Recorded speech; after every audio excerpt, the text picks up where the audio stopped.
पथेला कमरिया लइकिया कह दिया का मानी है छोटकी बिया पतर की ई कह दिया कि छोटे में गवना करइला हो डोली चढ़ा के ले अइला हो हमारा पतन को मोहइला ना ये बुझा दिया कि तितली के खानदान के या अभी उड़ी जाने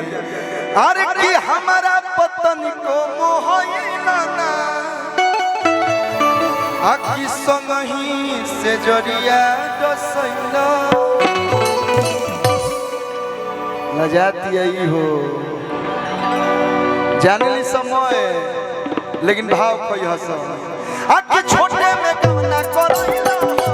संगही से जरिया डसैला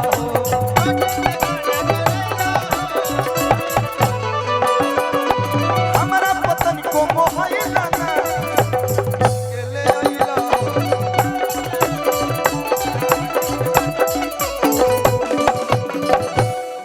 भैया के चाचा जी की तरफ से जीजा जी की तरफ से ढेर सारा प्यार हो देखी सोहर गौनिया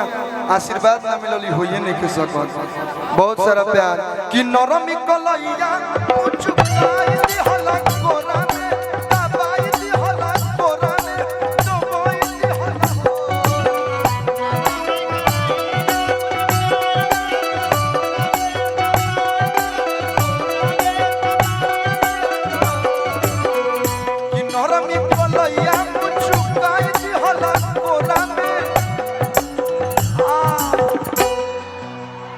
देखो ओकरा तो ऐसा लगल कि बुझाता आरसीबी कप लेके आ गई आरसीबी वाले हो मैं भी हूँ अरे जीते चाहे हारे लेकिन दिल से आरसीबी वाले हैं आरसीबी वाले कभी धोखेबाज नहीं होते हैं बहुत ईमानदार होते हैं लॉयल होते हैं माने स्टेज पे मुंबई वाले हमारे रह के चिढ़ावत रहे लेकिन मेरे पास 5 गो है हमारे पास से कौन नहीं है तब हम लोग चर्चे में हैं कि नरमी कलैया मुझू पंपी से चलावत तारू गोलू भैया कि नरमी कलैया मुझू दिहला कोरा में दबाई दिहला हो तो राजा हो ये दोनी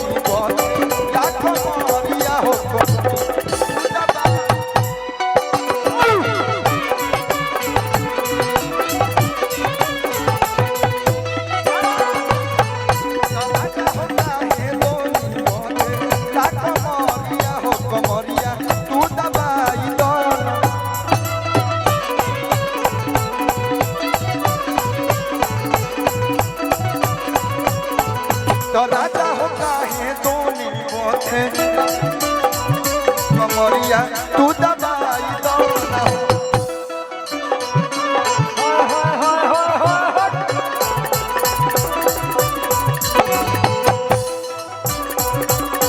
माजतिया गोला है